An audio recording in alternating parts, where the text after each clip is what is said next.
I can muzzle you if you like. All you gotta do is blink if you want me to do that. Save your boy and blink. Maybe he'll forgive your sins, you know, maybe he won't. Unless I do commend thee to the Lord. You okay, Jim? Don't shout! You boy! He's ready to go! Get out right here!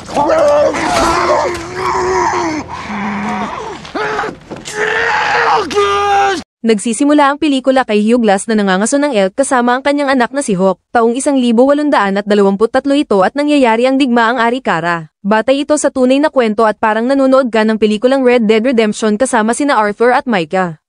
Tinutulungan niya ang isang grupo ng mangangaso ng balahibo na nangangaso sa mga kagubatan. Biglang, sila ay inatake ng pangkat ng digmaan ng Arikara mula sa tribang retribe na naghahanap sa dinukot na anak ng kanilang pinuno.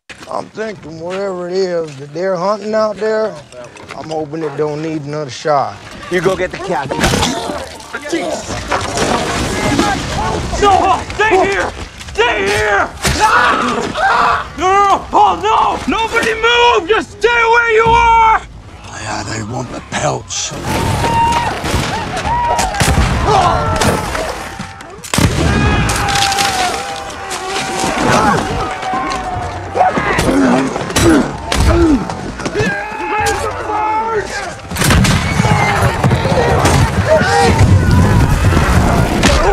Grab some pounds!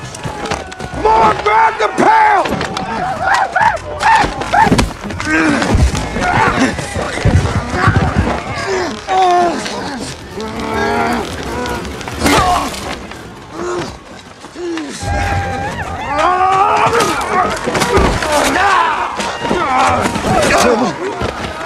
Lead the fire to the boat! To the boat, son! Move!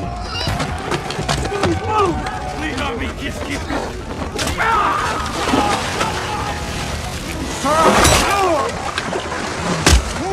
Get on! Come on!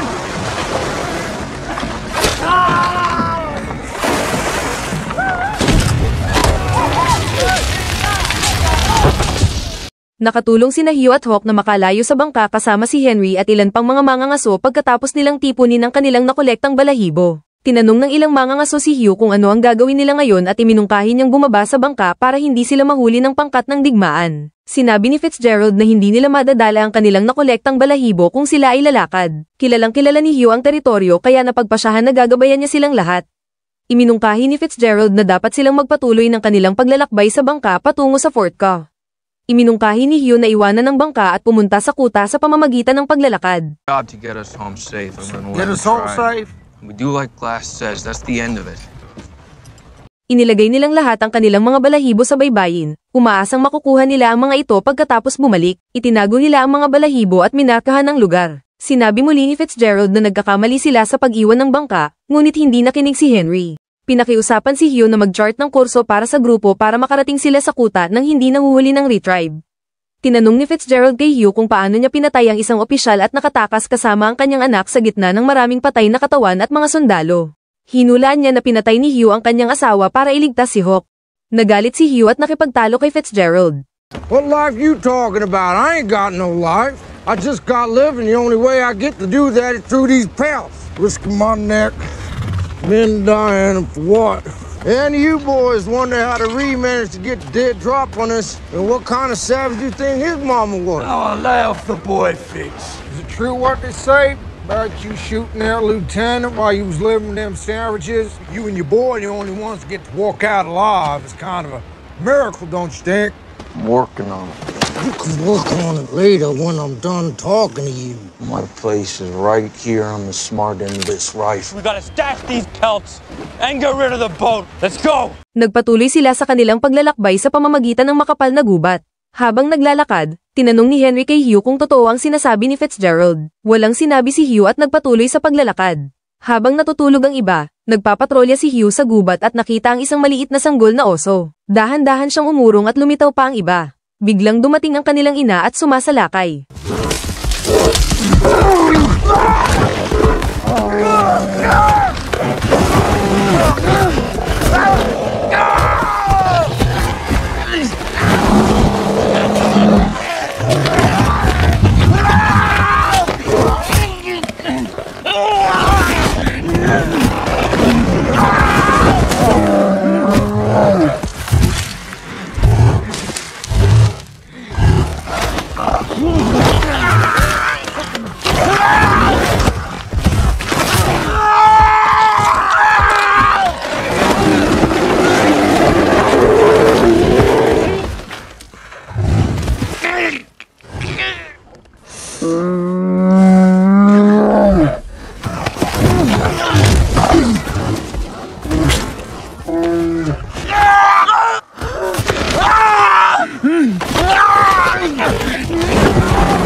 Mabilis na nakarating doon ang mga kasama ni Hugh at natagpuan siyang malubhang na sugatan. Tinahi ni Henry ang mga basahan ng katawan ni Hugh para mapigilan ang pagdurugo at mailigtas ang kanyang buhay. Habang iniisip ng iba na mamamatay siya kaagad dahil siya ay nasa kritikal na sitwasyon, nagdesisyon silang lahat na manatili doon sa gabi dahil hindi mag-alaw ni Hugh ang kanyang katawan. Ang mga sundalong arakara ay naabot ang baybayin kung saan inilagay ng grupo ni Hugh ang kanilang mga balahibo. Nakuha nila ang mga balahibo mula sa mga mangangaso ng balahibo ng Pranses para sa 5 kabayo. Nagpasya si Henry na hatiin ang grupo at hilingin sa kanila na simulan muli ang kanilang paglalakbay bago sumikat ang araw. Iminungkahi rin niya na dalhin si Hugh na nasugatan kasama nila. Bagamat ayaw ni Fitzgerald na gawin ito, gumawa sila ng kahoy na stretcher para kay Hugh at dinala siya kasama nila. Pagkatapos masaklo ang malaking distansya, napagod sila. Habang dinadala si Hugh paakyat sa burol, tumanggi sina Fitzgerald at ang iba pang mga mangangaso na dalhin ang katawan ni Hugh. Iminungkahi nilang lahat na patayin siya para iligtas siya sa sakit at kahirapan na ito.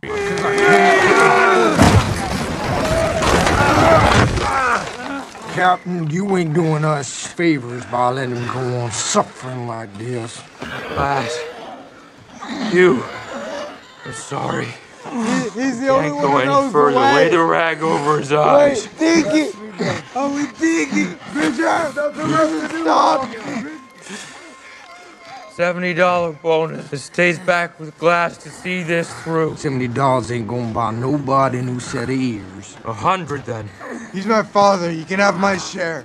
Mine too. All right, Mr. Bridger feels the same way, then I'll lag behind with him. He should get to go home with something. Glass is to be cared for as long as necessary.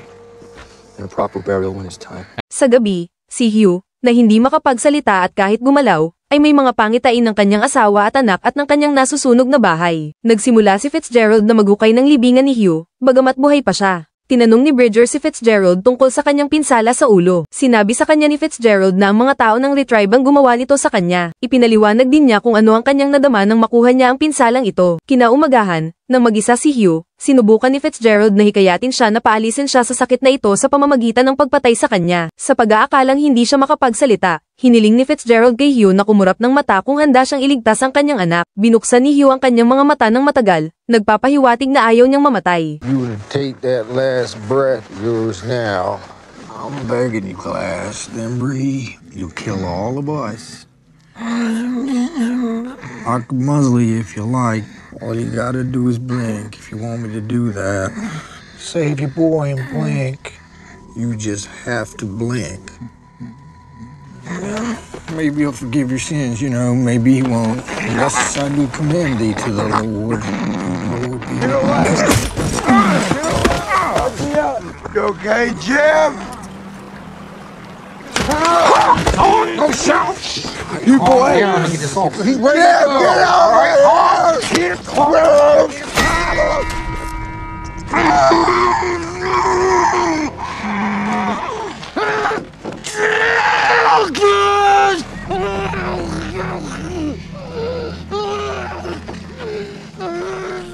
Nang bumalik si Bridger, nagsinungaling si Fitzgerald na hindi niya alam kung nasaan si Hawk. Kinaumagahan, kumbinsido ni Fitzgerald si Bridger na tumakas, na sinasabing nakita niya ang mga sundalo ng retribe na lumalapit sa kanila. Hindi handa si Bridger na iwanan si Hugh doon dahil nangako sila kay Henry na bigyan siya ng libing. Pagkatapos ay itinapon ni Fitzgerald si Hugh ng buhay sa libingan at hiniling kay Bridger na barilin siya, na walang pagpipilian. Tumatakbo rin si Bridger pagkatapos ilagay ang lalagyan ng tubig sa tubig kasama si Hugh. Nagpatuloy si Henry at ang kanyang grupo sa paglalakbay sa pamamagitan ng Snowy Mountains. Nagising si Hugh at nagawang gumapang ng palabas ng libingan. May nagyelong nyebe sa paligid.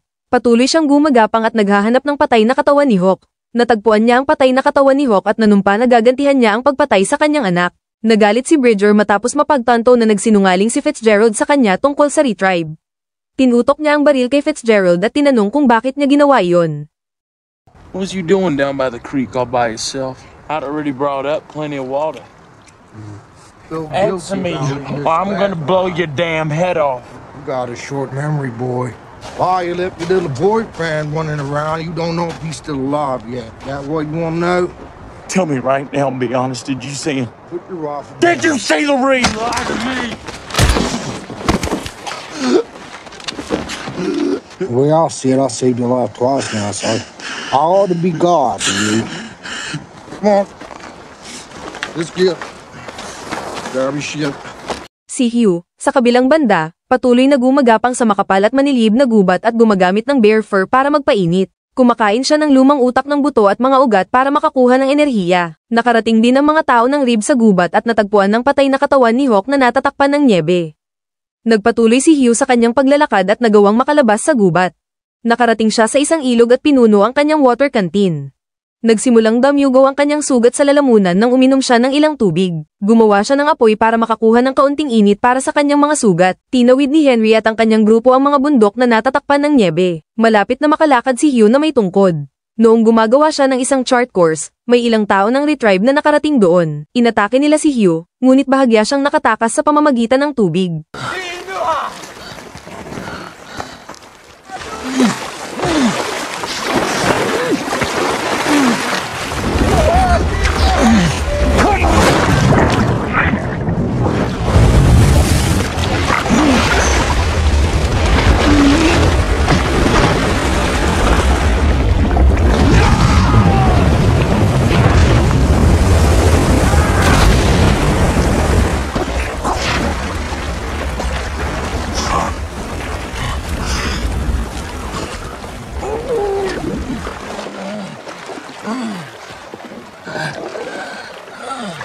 Dumaan sina Fitzgerald at Bridger sa isang nasunog na lugar kung saan may mga patay na katawan sa lahat ng dako. Hindi nila alam kung sino ang gumawa nito.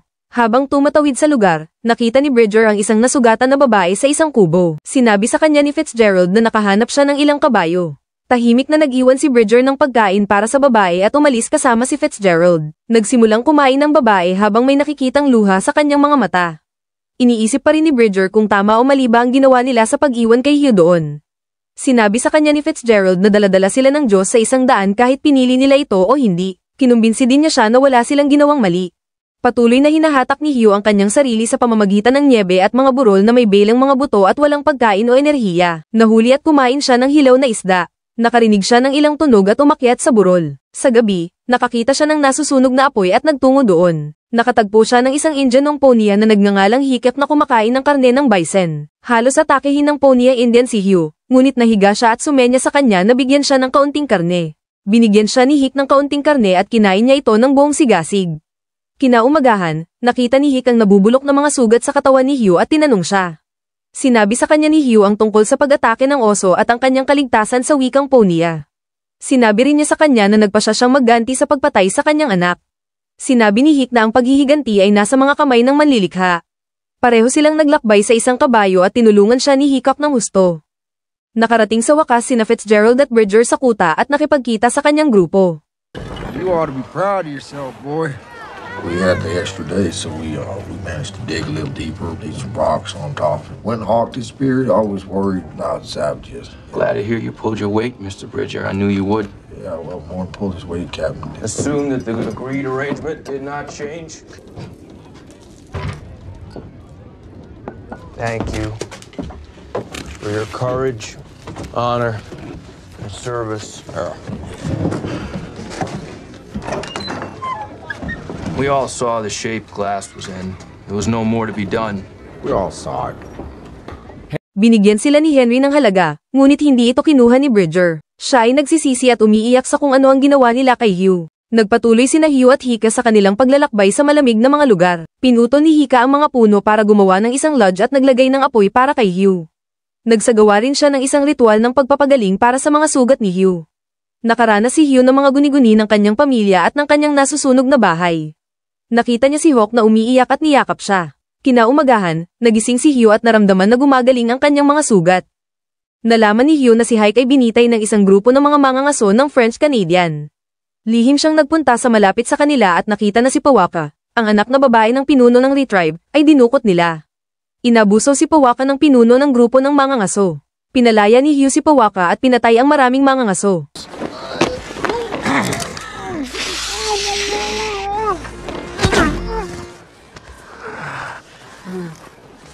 No, guys.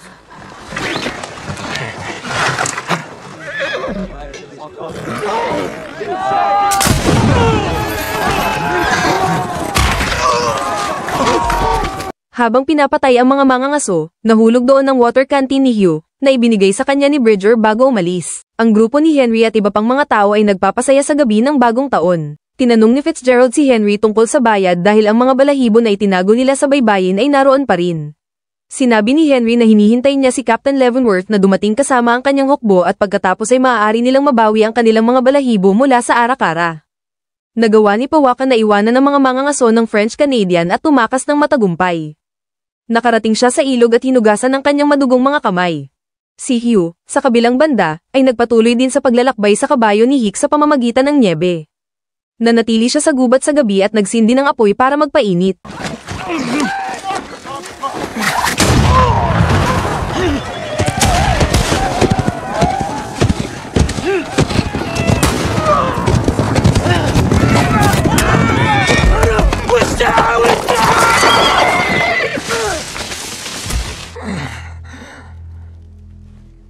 Habang bumagsak ang gabi, binuksan niya ang kabayo, inalis ang tiyan nito, at pumasok sa loob nito para iligtas ang kanyang sarili mula sa bagyo ng nyebe at frost. Kinaumagahan, lumabas siya mula sa bangkay ng kabayo at lumipat sa isang yungib ng nyebe.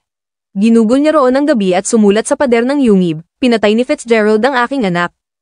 Isang nakaligtas mula sa grupo ng mga mangangaso ng French-Canadian ang nakarating sa Fort Ka at humingi ng pagkain. Sinabi niya sa kanila na pinatay ang lahat ng mga mangangaso sa kanyang grupo. Dinala rin niya ang water canteen ni Hugh. He dropped it in the snow.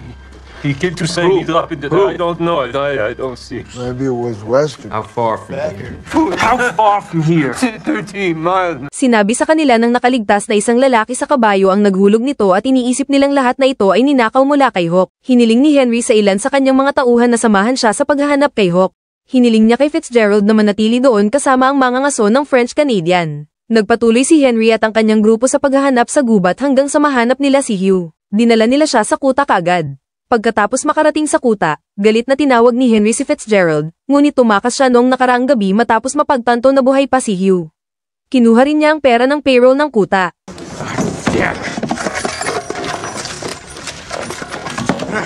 You said he was dead! You said he was dead! Yeah, that's right! Say the Lord's Prayer! Father. Take him to the cage! Take him to the cage! We'll hang alongside him! Bridger's telling the truth. He wasn't there when Fitzgerald stabbed my boy to death. I need a horse and a gun. No, you need rest and something to eat. I got him trapped. He doesn't know it yet.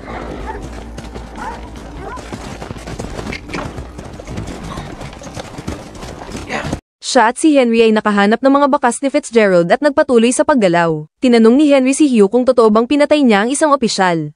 Sumagot si Hugh na pinatay niya lang ang isang lalaki na sinusubukan niyang patayin ang kanyang anak. Kinabukasan, iminungkahi ni Hugh na dapat nilang hanapin si Fitzgerald sa iba't ibang direksyon. Hinilingan niya si Henry na pumunta sa silangan para hanapin si Fitzgerald. Hey, I'm here to take you back to Fort Kiowa, where you will be tried for murder. Nang makarating siya roon, tumakas si Fitzgerald pagkatapos barilin si Henry sa ulo. Kinuha niya ang patay na katawan ni Henry at ipinagpatuloy ang kanyang paghahanap kay Fitzgerald. Pinaupong niya ang patay na katawan ni Henry sa kabayo, na nagkukunwang si Hugh ito, at kinuha ang lugar ni Henry, na nagkukunwa ring patay na katawan ni Henry. Binaril ni Fitzgerald si Hugh mula sa tuktok ng bundok at naisip na patay na siya. Lumapit siya sa kanya.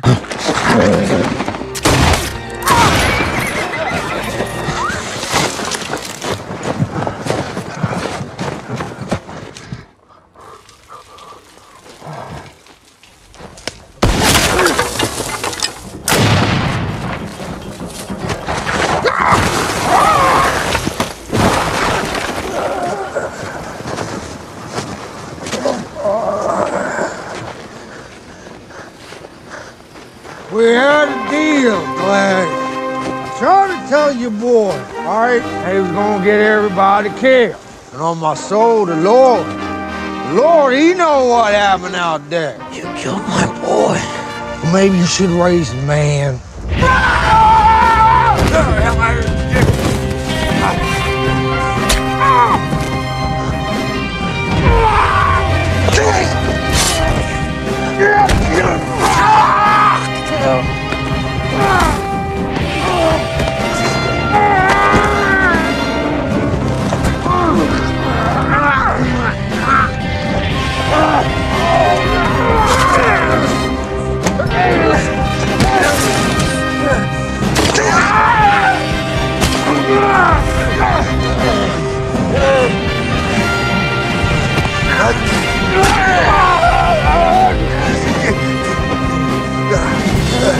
You came all this way just for your revenge, huh?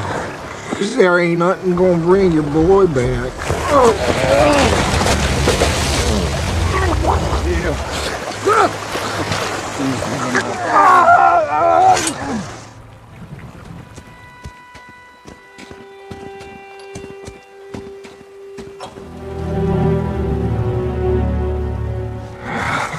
Nilakad ni Hugh ang gubat muli at nakita ang kanyang asawa nang umingiti sa kanya.